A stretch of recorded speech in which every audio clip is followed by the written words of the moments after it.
Terry's Friend Dates a Robot takes us to Season 2, where Bruce is training his protege in the only reasonable way possible by making him fight robot recreations of his own greatest enemies. But Terry goes overboard and winds up breaking Killer Croc. This is why you keep them in the original packaging, people. Well, now Terry's going to have to go and pick up a replacement.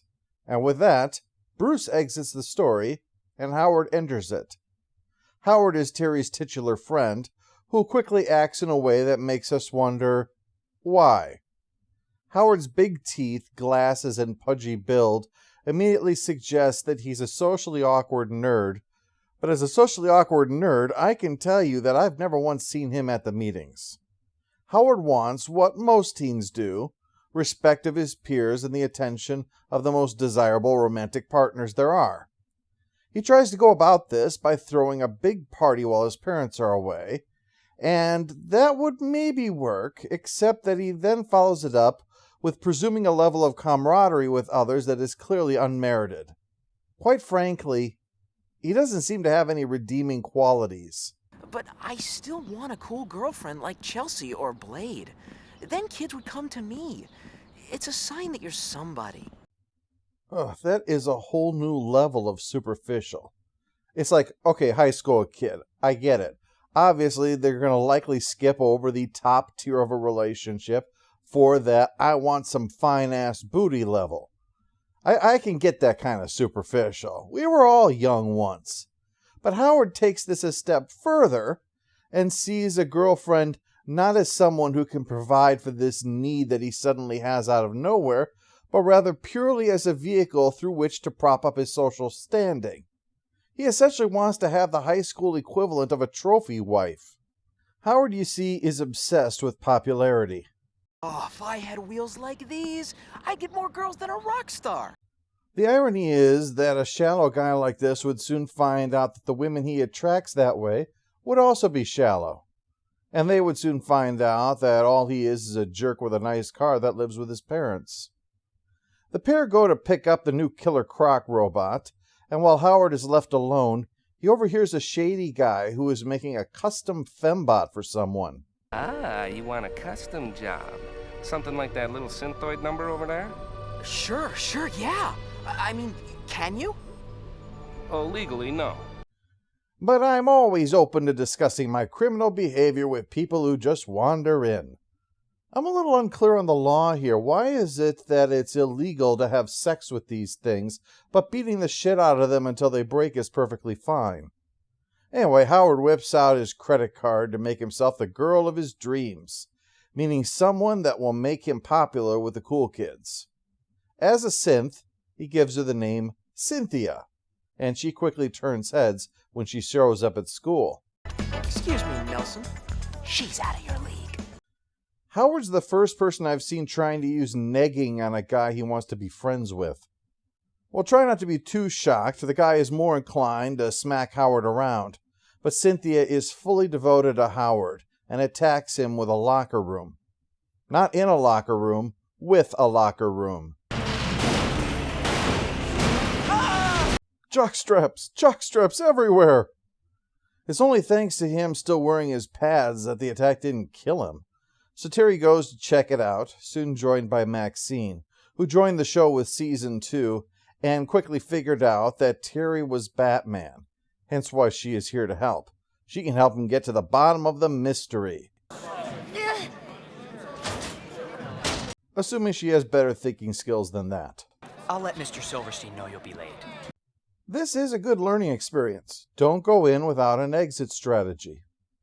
Meanwhile, Howard is using the presence of Cynthia to pump up interest in his big party, and even starts to get the attention of a hot girl who's made of actual flesh and not titanium.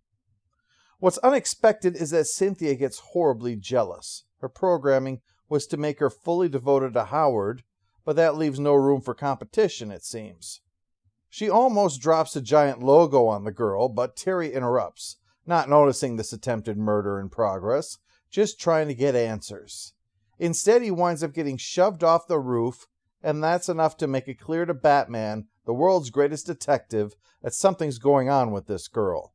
So he suits up and heads to Blade Runner Central to overhear Shady Guy making another shady order of shady girls. When confronted by Batman, the guy activates a bunch of generic bots, not realizing that fighting generic robots is level 1 superhero stuff here, so Batman makes quick work of them. The guy pulls out his ace in the hole, a robot double of himself, to provide a distraction, but Terry sees through it and nabs the real deal to ask some questions. Meanwhile, at the party, That's right, 10 goals, you won game. But you lost. I think it was Martin Booger who said, according to the subtitles, the guy he referred to as Barton Booger, who does not exist. So you'll forgive me if I thought for sure that he said Martin Luther. And frankly, I was really hoping it was, because nothing would make this teenage party better than hearing a guy quoting members of the Reformation. And speaking of pounding in 95 Theses, the girl from earlier really starts making the moves on Howard.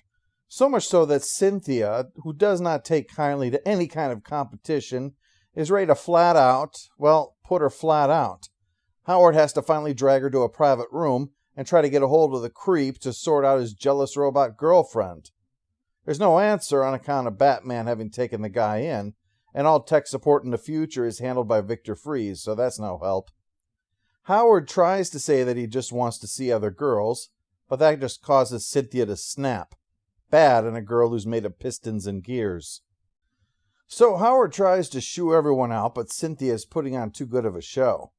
Maxine tries to buy some time until Batman arrives, but when that happens, that just makes her mad. Howard tries to finally reason with Cynthia, but she points out that he is literally her reason for existing. Well, he's doing well trying to talk her down, but then he puts her in the friend zone, and Terry knows that they are boned. Well, his girlfriend explodes at him. Literally in this case. It takes out a chunk of the house and sets the rest of it on fire. The girl who was into him suddenly isn't now that she knows he was dating a robot, and it rounds out with his parents returning from vacation early because buying a fembot maxed out their credit cards. Still, looking at that wreckage, I think we can all agree with MasterCard, there are some things money can't buy. Howard is voiced by Max Brooks of World War Z fame, showing his versatile talent. That is the only noteworthy thing I have to say on this episode. It's one I would pass on watching again. It just lacks any really redeeming features. Howard is unsympathetic, so we neither empathize with his desires nor pity him for the price that he pays for trying to fill them. Cynthia lacks the room to develop and just never evolves beyond her simple premise. And the rest of the material simply isn't compelling enough to be worth it. It doesn't have enough adventure, excitement, or comedy to prop up anything else. I mean, the episode is not bad, but it's certainly nothing special.